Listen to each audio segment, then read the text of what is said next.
Donc, j'ai déjà fait une émission sur ce sujet où, à ma grande surprise, il m'avait été demandé de préciser qu'il n'y aurait pas d'élection européenne.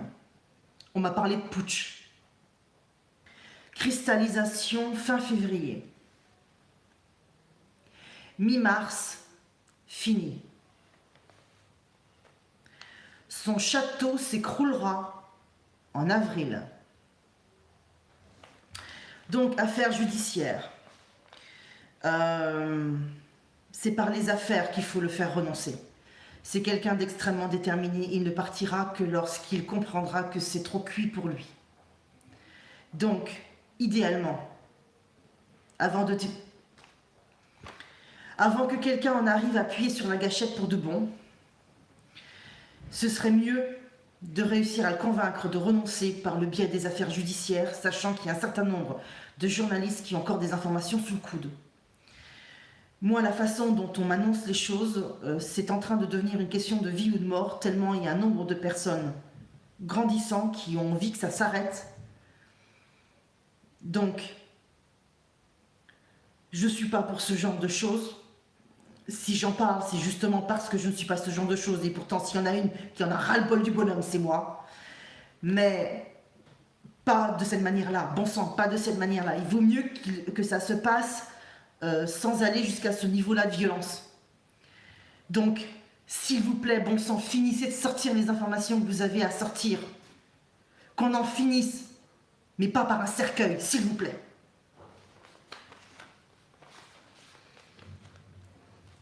Donc, après, on m'a reparlé de Mediapart, en disant continuez, continuez, continuez. Évidemment, il n'y a pas que Mediapart qui a des informations. Bon sang, jouez pas les timides, allez au bout des dossiers.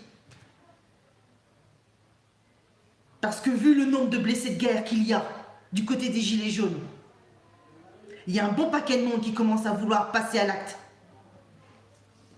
J'ai pas demandé, moi, qu'on me parle de putsch. J'ai pas demandé à passer mon week-end à ce qu'on me parle de putsch. Je suis désolée, mais là, je peux pas être calme.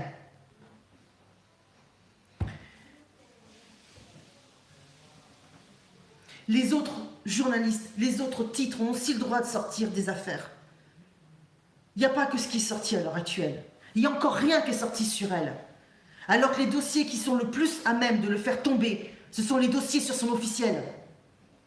Et il n'y a encore rien qui est sorti sur son officiel. Il y en a marre des images de match, des images de VSD. Voilà. Non, non, la réalité, c'est pas ça. Bon sang, sortez les dossiers, qu'on en finisse.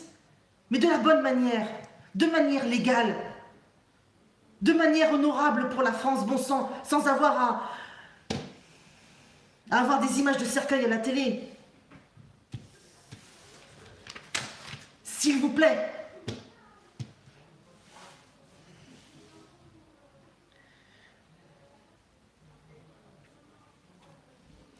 Je vous lis la suite. Elle est dans la même veine. Achevez-le, achevez-le.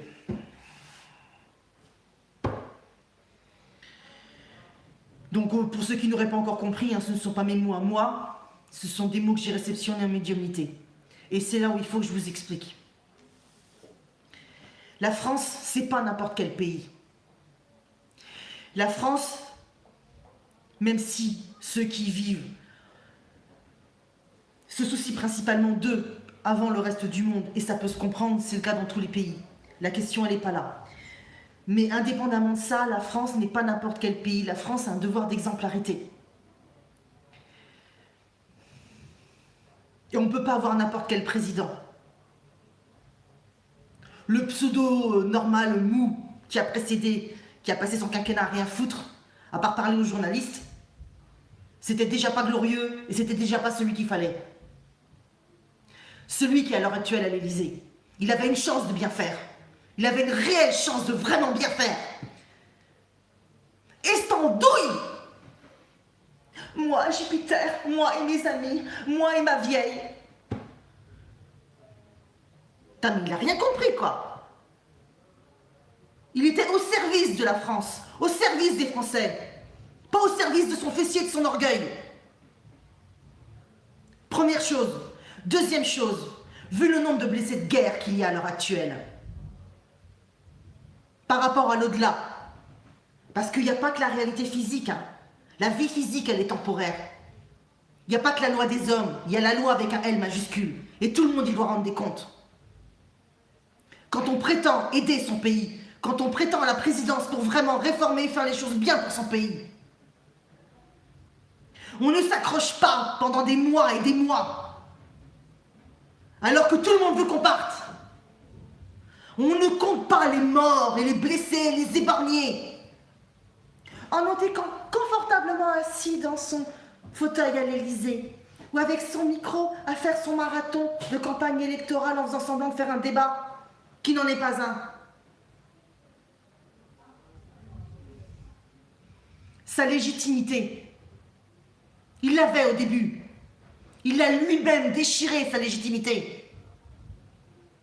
Sa légitimité maintenant, non seulement il ne l'a plus, mais il a aggravé sa situation avec tous les blessés de guerre des Gilets jaunes. Quant aux uniformes bleus, les forces de l'ordre, ils ne sont pas mieux lotis que les Gilets jaunes. Et ils ont des ordres. Et ils n'ont pas d'autre choix que de répondre aux ordres. Donc les blessures qu'ils infligent, c'est parce qu'ils répondent aux ordres. Aux ordres de qui? De Monsieur Loyal. De Monsieur Loyal, de Monsieur Macron. Aidé par qui? Le Laurent Nunez de la DGSI. Et vous vous étonnez qu'on parle de putsch? La légitimité, elle n'y est plus. Elle n'y est plus du tout. Et si vous vous imaginez que la totalité des Français va se contenter d'attendre sagement d'aller mettre un petit bulletin dans l'urne pour évacuer ce petit monde-là, vous vous trompez, mais lourdement. Bon sang, faites les choses bien, au moins partez avec la tête sur les épaules en étant vivant. Faites les choses correctement, bon sang, au moins partez.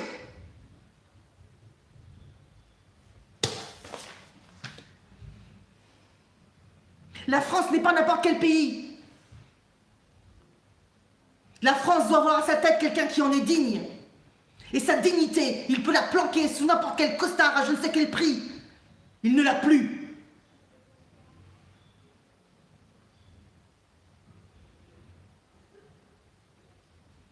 Non seulement il devra rendre des comptes, mais plus il y aura des blessés, pire ça ira.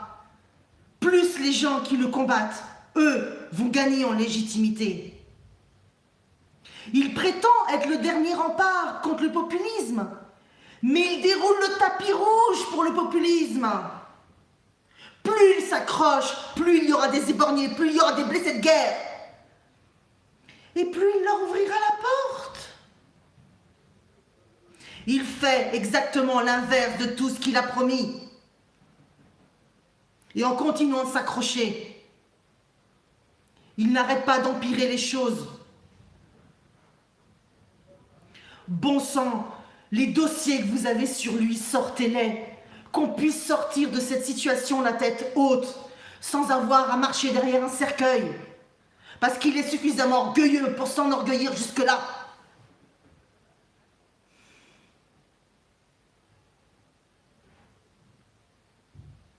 La France ne va pas le supporter encore 3 ans.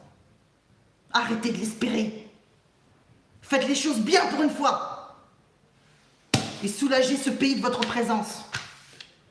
Je ne savais pas pourquoi il y avait des chances qu'on n'ait pas les élections européennes. C'est à cause du dossier Macron. Parce qu'entre maintenant et les élections européennes, ça va se décider pour lui. Qu'il le veuille ou non, ça va se décider pour lui.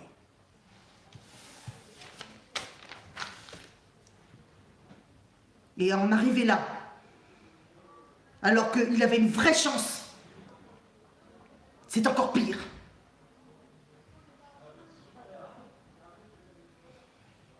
Nous avons élu le plus jeune. Il a été pire que les plus vieux.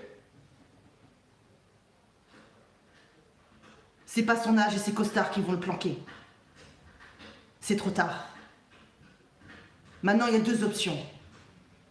S'organiser un départ avec la tête haute. Ou attendre que des des personnages plus énervés que d'autres. On arrive à commettre des actes définitifs. J'ai pas choisi d'entendre parler de putsch. Et j'ai essayé de nier ça tout le week-end. Mais les informations qui m'ont été données ce soir pour cette émission par rapport aux élections européennes vont totalement dans ce sens.